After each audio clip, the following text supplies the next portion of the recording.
Pada masa awal berdirinya, kawasan Kastil Batavia ini merupakan kawasan pergudangan untuk menyimpan komoditas ekspor seperti kopi, jagung, dan juga rempah-rempah. Selain itu, kawasan ini juga berfungsi sebagai pusat administrasi perusahaan dagang Hindia Belanda, Vereniging de Oost-Indische Company atau VOC.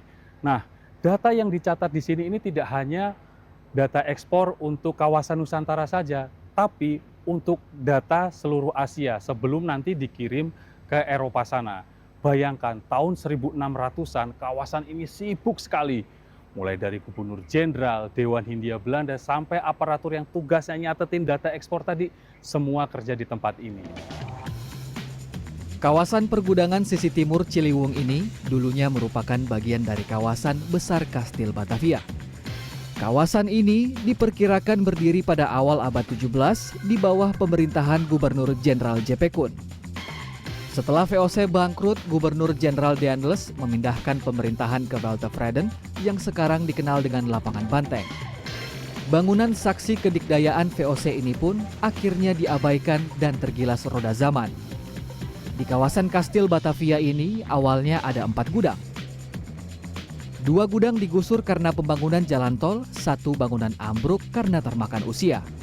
Sisanya 1 gudang dalam kondisi menyedihkan karena tidak terawat. Tanaman sulur sudah banyak menyelimuti bagian dinding, bahkan tak sedikit akar tunjang tanaman besar yang menembus dinding tebal kastil. Tak hanya itu, besi dan kayu gudang pun raib dicuri.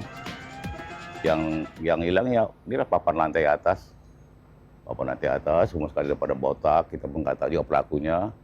Nggak tahu juga kan kapan diambilnya. Gembok-gembok yang zaman Belanda dulu tuh, ya kita nggak tahu siapa pelakunya. Pintu itu yang gembok sok itu kan hilang. Padahal udah siap paku, udah rapi, ya akhirnya dibobol. Kita nggak tahu kan.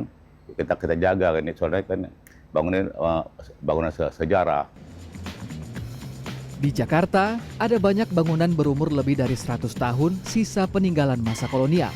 Namun, tidak semua berstatus sebagai benda cagar budaya. Gudang Kastil Batavia ini salah satunya. Sampai sekarang, Gudang Kastil Batavia ini statusnya belum ditetapkan sebagai cagar budaya. Kastil Batavia itu memang saat ini masih menjadi objek diduga cagar budaya. Tentunya kita masih meneliti apakah itu bisa ditetapkan menjadi sebuah cagar budaya. Seperti itu. Karena kan ada kriterianya ya. Kriterianya secara umum bangunan itu dibangun lebih dari 50 tahun yang lalu. Seperti itu. Dan juga gaya arsitektur ya 50 tahun yang lalu. Dan tentunya kita akan teliti, di sini ada tim ahli cagar budaya, mereka yang akan meneliti apakah memang itu masuk kriterianya. Biasanya itu kita lihat juga apakah bangunan itu masih 60% atau sudah di bawah 60%. Besi angkur ini adalah pengunci antar tembok khas struktur arsitektur zaman kolonial. Bentuk besi angkur yang tersisa pada dinding gudang ini sangat identik dengan struktur bangunan yang ada di Museum Bahari yang dulunya juga sebagai kawasan pergudangan dan pelabuhan. Ini menandakan sisa Kastil Batavia ini berdiri sezaman dengan kawasan Museum Bahari.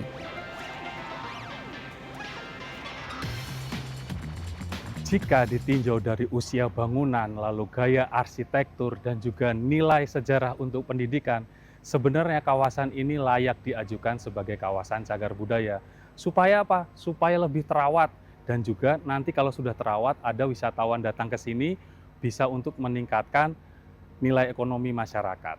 Dwi Ari Prastianto, Jakarta.